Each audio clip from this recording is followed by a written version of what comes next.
Hello friends, good morning to all of you. अगर आप संस्कृत के ऑब्जेक्टिव जानना चाहते हैं तो ये वीडियो आप ही के लिए है। सबसे पहले अगर आप इस चैनल पे आप नए होंगे तो सब्सक्राइब जरूर करें ताकि और भी एग्जाम के लिए वीडियो ऑब्जेक्टिव आती रहे। चलिए बिना देर किए चलते हैं आज संस्कृत का जो पहला चैप्टर है मंगलम, उसके ऑब्जेक्टिव की तरफ। चलिए पहला क्वेश्चन है, उपनिषद के रचनाकार कौन है? ए है महात्मा Vidur, B Maharshi Valmiki, C Maharshi Vedvyas and D Kalidas. इसका सही आंसर है ऑप्शन नंबर सी, महर्षि वेदव्यास। दूसरा क्वेश्चन है, मंगलम पाठ के रचनाकार कौन है? ए महात्मा Vidur, B Maharshi Valmiki, C Maharshi Vedvyas and D Kalidas. इसका सही आंसर है ऑप्शन नंबर सी, महर्षि वेदव्यास।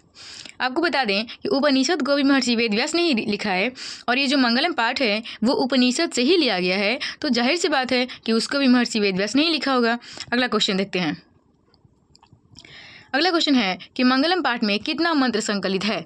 तो ऑप्शन ए है 10, 8, 5, 7। इसका सही आंसर है ऑप्शन नंबर सी, मंगलम पाठ में 5 मंत्र संकलित है। 4 क्वेश्चन पूछ रहा है कि अणु से अणु क्या है? कहने का मतलब ये है कि जो हम मंगलम पाठ पढ़ेंगे उसमें बताया गया है कि छोटा से छोटा क्या है और बड़ा से बड़ा क्या है। तो इसका सही आंसर है आत्मा। ऑप्शन है आकाश, आत्मा, परमात्मा या संसार। सही आंसर है ऑप्शन नंबर बी, आत्मा। 5वां क्वेश्चन है, किसकी जय होती है? ऑप्शन ए है सत्य, बी असत्य, सी क्रोध एंड डी मोह। तो इसका सही आंसर है ऑप्शन नंबर ए, किसकी जीत होती है? सत्य की जीत होती है, सत्यमेव जयते। 6 है, बहती हुई नदियाँ कहाँ मिलती है? ए सरोवर में, बी नदी में, सी समुद्र में और डी तालाब में। तो इसका सही आंसर है ऑप्शन नंबर सी, बहती हुई नदियाँ समुद्र में मिलती है। क्वेश्चन 7 है, जंतु के हृदय रूपी गुफा में क्या स्थित होता है? ए तत्व, बी शरीर, सी देवता एंड डी राक्षस। तो इसका सही आंसर है तत्व, या इसमें आत्मा भी दे सकता था। 8वां क्वेश्चन है, ब्रह्मा को प्राप्त करने के विषय में क्या बताया गया है? किस उपनिषद में बताया गया है? A Kathopanishad, B Ishavasi Upanishad, C Shvetasur Upanishad and D Mundakopanishad.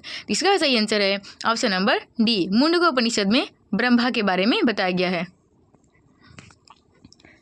अगला क्वेश्चन है, देवलोक का मार्ग किससे प्रशस्त होता है? ऑप्शन है ए सत्य, बी असत्य, सी क्रोध एंड डी मोह। इसका सही आंसर है ऑप्शन नंबर ए, सत्य। 10 नंबर क्वेश्चन है, सत्य से क्या प्राप्त होता है? ए पृथ्वीलोक, बी नरकलोक, सी देवलोक एंड डी कोई नहीं। इसका सही आंसर है ऑप्शन नंबर सी, देवलोक। अगला क्वेश्चन है, मृत्यु को वश में कौन कर लेते हैं? ए मूर्ख, बी अज्ञानी, सी विद्वान एंड डी कोई नहीं। तो इसका सही आंसर है ऑप्शन नंबर सी, विद्वान। 12 क्वेश्चन है, किसकी जय नहीं होती है? ए सत्य, बी असत्य, सी क्रोध एंड डी मोह। इसका सही आंसर है ऑप्शन नंबर बी, असत्य। उपनिषद में किसकी महिमा का वर्णन किया गया है? ए स्व विषय, बी पर पुरुष, सी देव पुरुष एंड डी परम पुरुष। तो इसका सही आंसर है ऑप्शन नंबर डी, परम पुरुष की परमात्मा का वर्णन किया गया है। अगला क्वेश्चन है, उपनिषदों की संख्या कितनी है? ए 109, बी 108, सी 105 एंड डी 111। इसका सही आंसर है ऑप्शन नंबर सी, 100। इसका सही आंसर है ऑप्शन नंबर बी, 108। इसमें आंसर गलत दिया है, कोई बात नहीं, ऑप्शन नंबर 20 का सही आंसर होगा। आत्मा की गूढ़ रहस्य की किसमें व्याख्या की गई है? A Kathopanishad, B Ishavasi Upanishad, C Shvetasur Upanishad and D Mundakopanishad. इसका सही आंसर है option number A, Mundakopanishad, option number A, Kathopanishad. 16 परमात्मा की महिमा का वर्णन किसमें किया गया है? A Kathopanishad, B Ishavasi Upanishad, C Shvetasur Upanishad and D Mundakopanishad. इसका सही आंसर है option number B, Ishavasi Upanishad. 17 है, ज्ञानी लोग और अज्ञानी लोग में अंतर किस में पाया जाता है? A Kathopanishad, B Ishavasyopanishad, C Shvetasur Upanishad and G Mundakopanishad. इसका सही आंसर है option number C Shvetasur Upanishad. 18 question है, सत्य का मुख किससे ढका हुआ है? ए तांबा से, बी चांदी से, सी लोहा से एंड डी हिरणमय पात्र से। इसका सही आंसर है ऑप्शन नंबर डी हिरणमय पात्र से, सोने के पात्र से। आज का आपका पहला पाठ का लास्ट क्वेश्चन है, सत्य का खजाना कहाँ है? ए पृथ्वी लोक पे, बी नरक लोक पे, सी देवलोक पे एंड जी कोई नहीं। इसका सही आंसर है ऑप्शन नंबर सी देवलोक पे। तो चलिए बिना देर किए आज दूसरा चैप्टर का भी ऑब्जेक्टिव कर ही लेते हैं। तो दूसरा चैप्टर का नाम है पाटलिपुत्र वैभव, जिसमें हम पटना के बारे में पढ़े थे और पटना के बारे में कुछ ऑब्जेक्टिव देखते हैं जो कि आपके एग्जाम की व्यू से बहुत ही इंपॉर्टेंट होने वाला है। तो अगर आप इस चैनल पर नए हैं तो सब्सक्राइब जरूर करिएगा। पहला क्वेश्चन है, एशिया महादेश का सबसे बड़ा सेतु कौन है? A Ajay Setu, B Vinay Setu, C Gandhi Setu and D Jawahar Setu. सही आंसर है सी गांधी सेतु, जो गंगा नदी के ऊपर बनाया गया है। दूसरा क्वेश्चन, यूनान का राजदूत कौन था? A Megasthenes, B Hiuen Tsang, C Itsing and D इनमें से कोई नहीं। इसका सही आंसर है मेगास्थनीज, ऑप्शन नंबर ए यूनान का राजदूत मेगास्थनीज था। क्वेश्चन 3 है, पाटलिपुत्र किस राज्य की राजधानी है? A Bihar, B Uttar Pradesh, C Madhya Pradesh and D Andhra Pradesh. सही आंसर है ए पाटलिपुत्र, पटना बिहार की राजधानी है। अगला क्वेश्चन है, महावीर मंदिर कहाँ स्थित है? A Gaya, B Buxar, C Patna and G Arrah. सही आंसर है option number C Patna. 5 question है, नगर की पालिका देवी कौन है? दुर्गा देवी, सरस्वती, पटन देवी या शीतल माता। सही आंसर है पटना की देवी पटन देवी को बोलते हैं। अगला क्वेश्चन है, कौमुदी महोत्सव कहाँ मनाया जाता है? ए वैशाली में, बी गया में, सी पाटलिपुत्र में एंड डी मुजफ्फरपुर में। सही आंसर है ऑप्शन नंबर सी पाटलिपुत्र में। 7 नंबर क्वेश्चन है, किसके शासनकाल में पाटलिपुत्र की शोभा तथा रक्षा व्यवस्था अत्यंत उत्कृष्ट थी? ए अशोक के समय में, बी चंद्रगुप्त मौर्य के समय में, सी बुद्ध के समय में और डी समुद्रगुप्त के समय में। सही आंसर है option number B Chandragupta Maurya के समय में।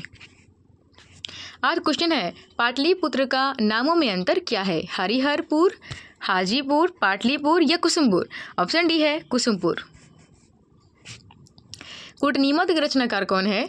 ए Samudragupta, B Damodargupta, C Chandragupta and D Megasthenes. इसका सही आंसर है ऑप्शन नंबर बी दामोदरगुप्त। अगला क्वेश्चन है, चंद्रगुप्त किस वंश का संस्थापक था? ए मौर्य वंश का, बी मुगल वंश का, सी परमार वंश का एंड डी कोई नहीं। इसका सही आंसर है ऑप्शन नंबर ए मौर्य वंश का। 11 है, सिखों के 10वें गुरु कौन थे? ए गुरु गोविंद सिंह, बी अर्जुन देव, सी परमार वंश एंड डी गुरु नानक। तो इसका सही आंसर है ऑप्शन नंबर ए गुरु गोविंद सिंह। 10वें गुरु गुरु गोविंद सिंह थे और पहले गुरु नानक थे और 5वें गुरु अर्जुन देव थे। ये तीनों याद रखिएगा। अगला क्वेश्चन है, पाटलिपुत्र का बुद्ध काल में क्या नाम था? A Patna, B Patalgram, C Patligram and D Pushpuram. सही आंसर है ऑप्शन नंबर सी पाटलीग्राम। 13 है, पटना की किस दिशा में गंगा नदी बहती है? ए दक्षिण, बी पूरब, सी उत्तर एंड डी पश्चिम। सही आंसर है ऑप्शन नंबर सी उत्तर। किस काल में पटना का नाम पाटलीग्राम था? ए बुद्ध के काल में, बी महावीर के काल में, सी अशोक के समय में एंड डी कोई नहीं। सही आंसर है ऑप्शन नंबर ए बुद्ध के समय में। गोलघर कहाँ स्थित है? पटना में, गया में, नवादा में या बक्सर में। सही आंसर है ऑप्शन नंबर ए पटना में। 16 क्वेश्चन है, पाटलिपुत्र का इतिहास कितना वर्ष पुराना है? ए 2500, बी 2000, सी 3000 या डी 1000। सही आंसर है 2500 वर्ष पुराना है। 17 है, किस काल में पटना नाम से प्रसिद्ध हुआ था पटना? ए प्राचीन काल में, बी मध्यकाल में, सी आधुनिक काल में एंड डी इनमें से कोई नहीं। सही आंसर है ऑप्शन नंबर बी मध्यकाल में। 18 क्वेश्चन है, गांधी सेतु पुल कहाँ स्थित है? ए सासाराम में, बी पहाड़पुर में, सी आरा में एंड डी पाटलिपुत्र में। सही आंसर है ऑप्शन नंबर डी, पटना में है। 19 क्वेश्चन है, पटना शब्द की उत्पत्ति किस शब्द से हुई है? पतनाथ, पतनाथ, पतनाथ, पश्चिम। ये देखिए सारे में कुछ कुछ अंतर है, तो इसका सही आंसर है ऑप्शन नंबर सी, पतनाथ। 20 है, पाटलिपुत्र में किस महापुरुष की जन्म स्थल है? ए Guru Nanak, B Mahavir, C Guru Govind Singh and D Gautam Buddha. सही आंसर है ऑप्शन नंबर सी, गुरु गोविंद सिंह। तो आज आपके 2 पार्ट का चैप्टर ऑब्जेक्टिव हो गया, एक मंगलम और दूसरा पाटलिपुत्र वैभव।